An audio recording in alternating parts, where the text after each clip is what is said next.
Petrol પંપે કાર્યાઓ બધા ભાઈબંધો આવતા હોય, વેઇટ કરતા હોય ક્યારે આવશે આ માણસ. મજા આવી જાય અમને. મારી જોડે ભાઈબંધો બનાવી દીધા બધા. હમણાં વચ્ચે એક ઇન્સિડન્સ થયેલો, એના વિશે કહીશ તમને બીજા વિલોગમાં. આ વિલોગ બહુ મોટો થઈ જશે. અને એમ બી હું કેમ છો મિત્રો, ભાઈબંધો મજામાં? આજ નયા દિન મેં, આજ નયા દિવસમાં, નયા બ્લોગમાં જસ્ટ કોલેજથી છૂટ્યો હું ઘરે જઉં છું. ચલો બતાવો એક વસ્તુ આજે મસ્ત જોરદાર. હું જઉં છું એનું USPS સ્ટોર, જેમ આપણે ઇન્ડિયામાં પોસ્ટ ઓફિસ હોય છે ને સ્ટોર. મેં લીધા છે 2 પર્સ, લેડીઝ હેન્ડબેગ, મારી ભાણી માટે. એ રહે છે ઓહાયો, તો એને અહીંયાથી સેન્ડ કરવા માટે કુરિયર સર્વિસ સૌથી સસ્તું ને સારું. 3 દિવસમાં પહોંચાડી દે, પણ પહોંચી જાય સેફલી. તાપ અત્યારે એટલો બધો છે ને અહીંયા, બપોરના 4 વાગ્યા.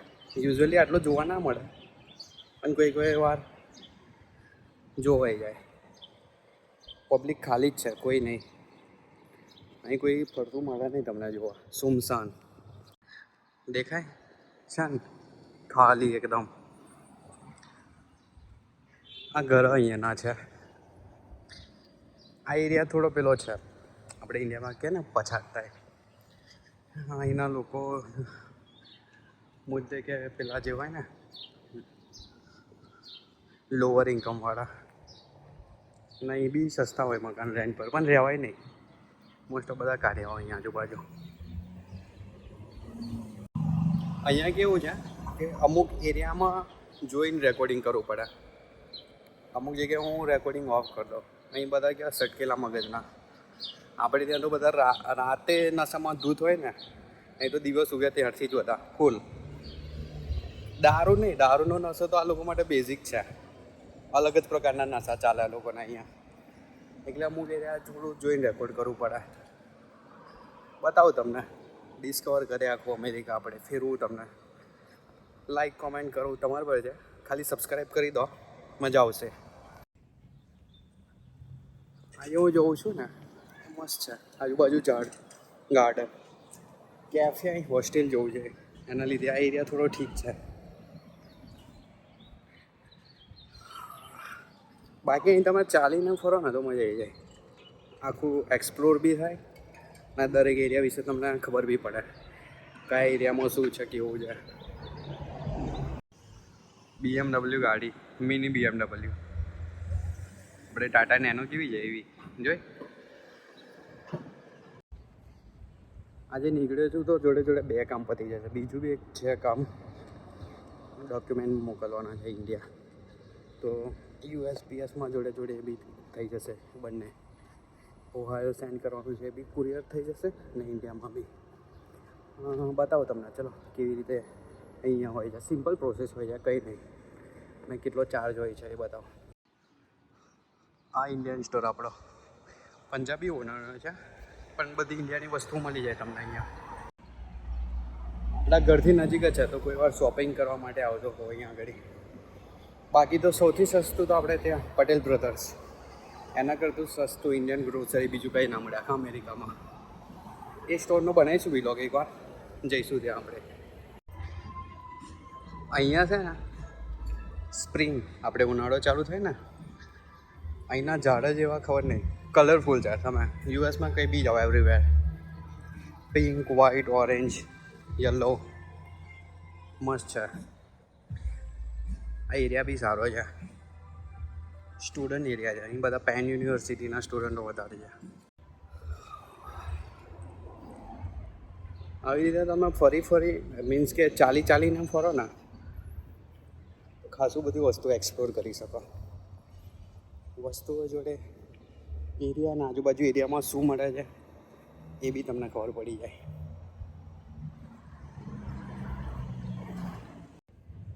આપણું સ્કૂટર હજુ આવ્યું નથી. સ્કૂટર પેલું ઇલેક્ટ્રિકલ ચાર્જિંગવાળું આવે ને, ઊભા ચલાવવાનો સેગવે આવ્યું તો, મીન્સ કે કંઈક ડિફોલ્ટ હતો તો મેં રિપ્લેસમેન્ટ માટે પાછો મોકલ્યો. એ લોકો આઈને પિકઅપ કરશે ને નવું આવશે, પછી એનું અનબોક્સિંગ કરીશું આપણે, બતાવું તમને. આ ગેસ નીકળે અહીંયાથી, કેટલો હેવી. આ તો ઓછું છે, જ્યારે બરફ પડતો ને ત્યારે તો ધુમાડા નીકળતા હોય ત્યાં આગળ.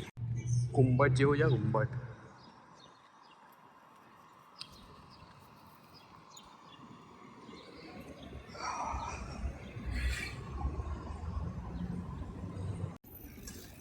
એ જે ગુંબજ જેવી બિલ્ડિંગ કહેતો હતો ને, એ ગુંબજ જેવી બિલ્ડિંગ શું છે ગેસ કરો?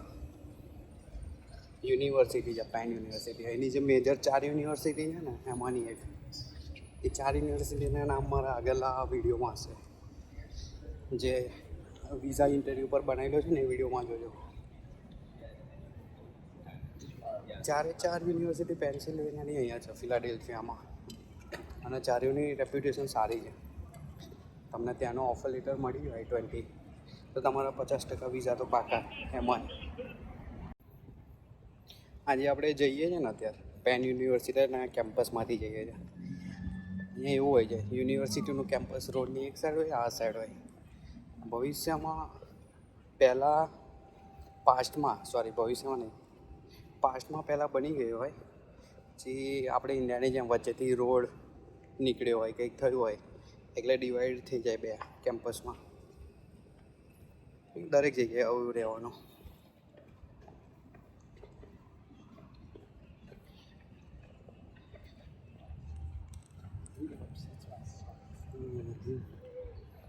આ યુનિવર્સિટીનો કેમ્પસ છે આખો. આ બાજુ કન્સ્ટ્રક્શન કંઈક કામ ચાલુ છે. આ બિલ્ડિંગ છે ખાસી મોટી છે. મને તો લાગે છે 4 યુનિવર્સિટીમાં સૌથી મોટી આ જ લાગે છે. 4 ફરી નાખી, બધા કેમ્પસ ફરી આવ્યો, પણ છે આ મોટી લાગે છે ખાસી એવી. શું વાત છે! પેન યુનિવર્સિટીના કેમ્પસમાંથી જેવો એક્ઝિટ થયો ને, રોડ ક્રોસ કરીને સામેની સાઈડ ડ્રેક્સલ યુનિવર્સિટીનું કેમ્પસ સામે જ છે બંને.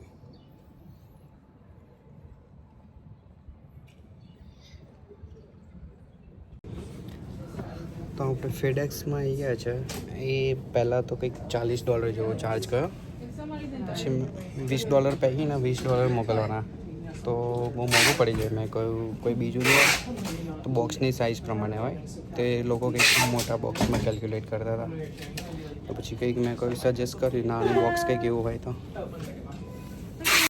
તો પછી નાના બોક્સમાં ફિક્સ થઈ ગયું. તો બંને પરસાઈ ગયા. નાનું એટલું બી નહીં, મીડિયમ સાઇઝ. તો કંઈક $25 પેકિંગ પ્લસ ટ્રાન્સપોર્ટ. અને આજે મંગળવાર છે એટલે બુધ ગુરુ 3 દિવસમાં પહોંચી જશે ત્યાં. તો આપણું બોક્સ પેક થઈ રહ્યું છે ને બસ કંઈક ગુરુવાર ઇવનિંગ સુધી પહોંચી જશે ત્યાં. તો જોઈએ આપણે શું કહે છે આગળની પ્રોસેસ. બોક્સ તો પેક થઈને આવી ગયું છે.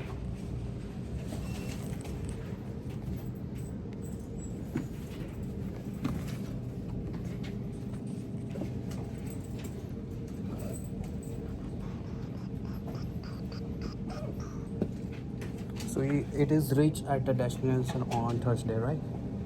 It'll be there Thursday. Oh, okay, that's fine. For $25.50. $25.50. Yeah. You paying cash or card?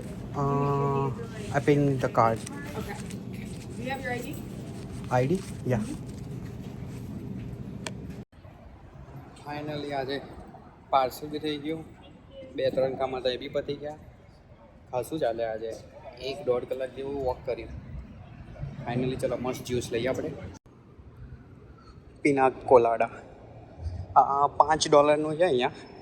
Means કે અહીંના લોકો માટે તો ₹5. આપણે જેમ ઇન્ડિયામાં કોઈ બી જ્યુસ તમે પીતા હોય $40-50 બહુ તો ₹80 હશે, $80-100 ગ્લાસ ઓરેન્જ પાઇનેપલનો.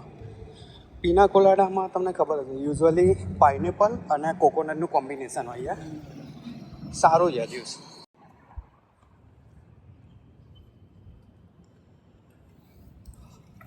ક્યારનો એટલો તાપ હતો ને. 4 વાગ્યાના ઘરેથી નીકળ્યા છે. ચાલતા જે બધા કામ પતાયા 6 વાગી ગયા. 2 કલાક મીન્સ કે 2 કલાક કન્ટિન્યુ નહીં ચાલ્યા, પણ વચ્ચે યુપીઆઈ સ્ટોર કે અહીં ગયા, ફાઇનલી ફેડેક્સમાં સેન્ડ કર્યું. કેમ કે મેં ઓનલાઈન પ્રાઇસીસ ચેક કર્યા તો યુપીએસ ને ફેડેક્સનો બંનેનો ડિફરન્ટ બહુ નહોતો. યુએસપીએસમાં કંઈક 18-19 હતા, પણ એમાં 5 થી 6 દિવસ લાગતા હતા પહોંચતા, ને આમાં 3 જ દિવસમાં, 2 થી 3 દિવસમાં પહોંચી જશે. ને એની બર્થડે બી છે 27 તો એના પહેલાં 26 ગુરુવાર જ મળી જશે તો સારું છે. As a birthday gift send કર્યું છે, જોઈએ સરપ્રાઈઝ થઈ જાય કે નહીં.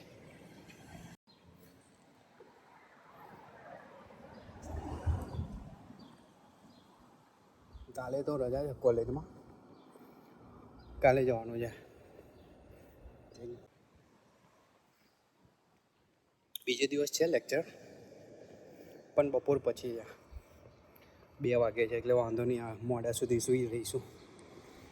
11 વાગે નીકળ્યું, એ થોડો દૂર છે, 1 કલાક, એટલે 12 વાગે ઘરે પહોંચીશ, 9 સૂઈ જઈશ, એટલે બીજે દિવસ સવારે શાંતિથી 10-11 વાગે ઉઠવાનું. ત્યાં કોઈ વાર જ હોય, મીન્સ કે અઠવાડિયે અમુક વાર એકવાર આવી જાય, બાકી 15 દિવસે વેઇટ કરતા હોય ક્યારે આવશે આ માણસ.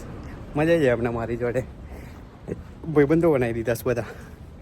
હમણાં વચ્ચે એક ઇન્સિડન્સ થયેલો, એના વિશે કહીશ તમને બીજા વિલોગમાં. આ વિલોગ બહુ મોટો થઈ જશે, અને એમ બી હું પહોંચવા જ આવ્યો છું. તો ચલો આ વિલોગમાં આપણે અહીંયા એન્ડ કરીએ, મળીએ બીજા વિલોગમાં, નેક્સ્ટ વિડીયોમાં. ત્યાં સુધી બાય બાય. સબસ્ક્રાઈબ કરી લેજો, લાઈક કોમેન્ટ અમારા પર છોડ્યું. મળીએ આપણે બહુ જલ્દી.